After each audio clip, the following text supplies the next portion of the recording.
Deep in the remote wilderness of New Zealand's west coast, a mining operation was about to become the scene of the country's worst industrial disaster.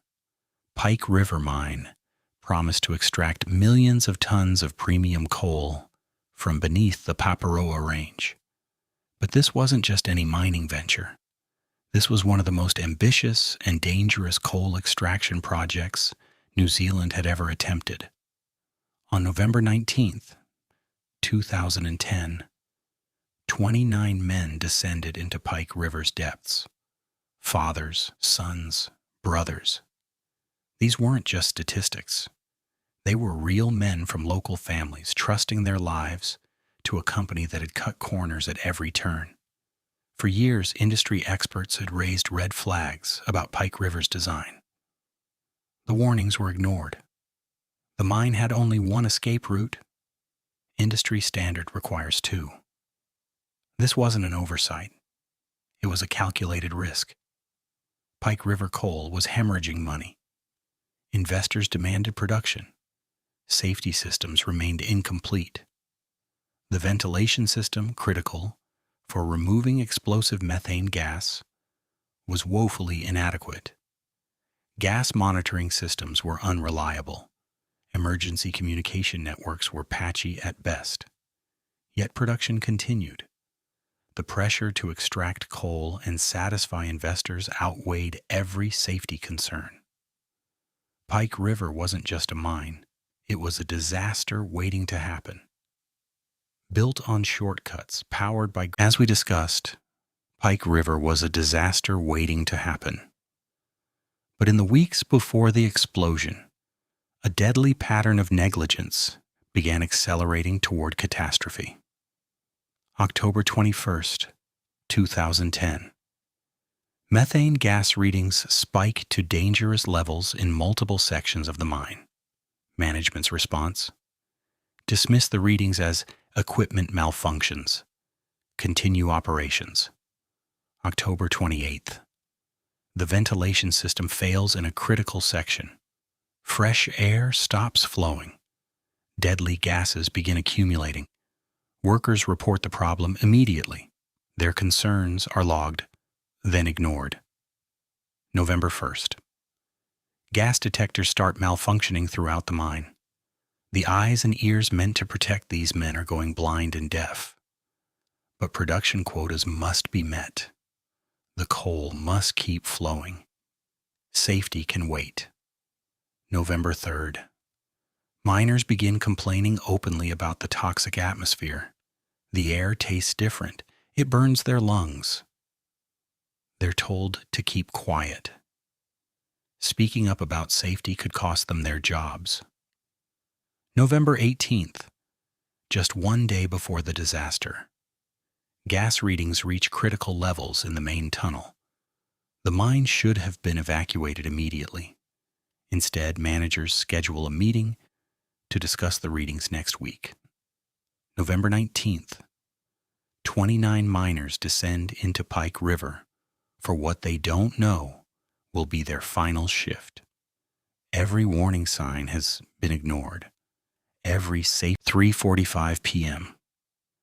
November 19th, 2010. Deep inside Pike River Mine, methane gas had been building to lethal concentrations. Then, in an instant, the mountain became a tomb. A massive explosion ripped through the underground tunnels with the force of a bomb. The methane ignited in a fireball that traveled at over 1,000 feet per second.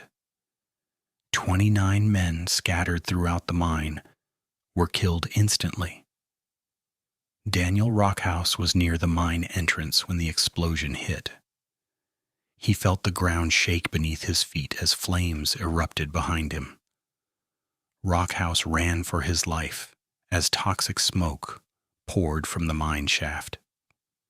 Emergency sirens pierced the air as first responders raced to the scene. But what they found was a mine sealed by debris and filled with deadly gases.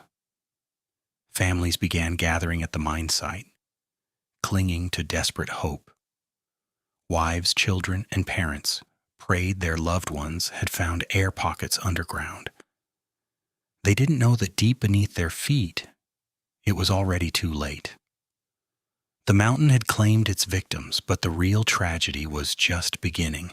As we covered, the underground inferno had trapped 29 men deep inside Pike River. But what happened next would shock the families even more than the explosion itself. For 4 agonizing days, rescue teams prepared to enter the mine. Families waited. Hope flickered like a dying flame. Then came the announcement that would shatter everything. Pike River CEO Peter Whittle stepped before the cameras with devastating news. All rescue attempts were being abandoned. The risk of another explosion was too great. No one was going into that mine. 29 men were still down there. Some could still be alive. But the company had made its decision. Anna Osborne watched in horror as they announced her husband Milton would never be rescued, never even searched for. The families erupted in anguish. How could they abandon living men? How could they give up so easily? But Pike River had another bombshell. The mine would be permanently sealed. Forever. Government officials stood behind the decision. Too dangerous, they said. Nothing more could be done. But the family sensed something darker. The speed of the abandonment, the finality of it. Something wasn't right. Other mines had faced similar explosions. Other countries had mounted rescue attempts lasting weeks, even months. Why was Pike River different? Why were these 29 men being written off so quickly? As concrete began sealing the mine entrance, the first whispers of cover-up began to surface. The family's worst nightmare was becoming reality. Their men weren't just... In the aftermath of the explosions, New Zealand faced an uncomfortable truth. The Royal Commission's findings were devastating. Systemic safety failures at every level, regulatory negligence, a mine that should never have been allowed to operate. But the families weren't done fighting. They demanded criminal accountability. 10 years of legal battles. 10 years of being told to move on. Finally, in 2018, criminal charges were filed against Pike River Coal. The tragedy forced New Zealand to completely overhaul its mining safety laws. WorkSafe New Zealand was created. New powers, new accountability. In 2019, families finally got what they'd fought for. A recovery mission entered the mine's drift. The first humans inside since the disaster. They recovered some remains, some evidence, partial closure for 2 families, but 27 men remain entombed in Pike River forever. Their sacrifice changed an entire nation's approach to workplace safety.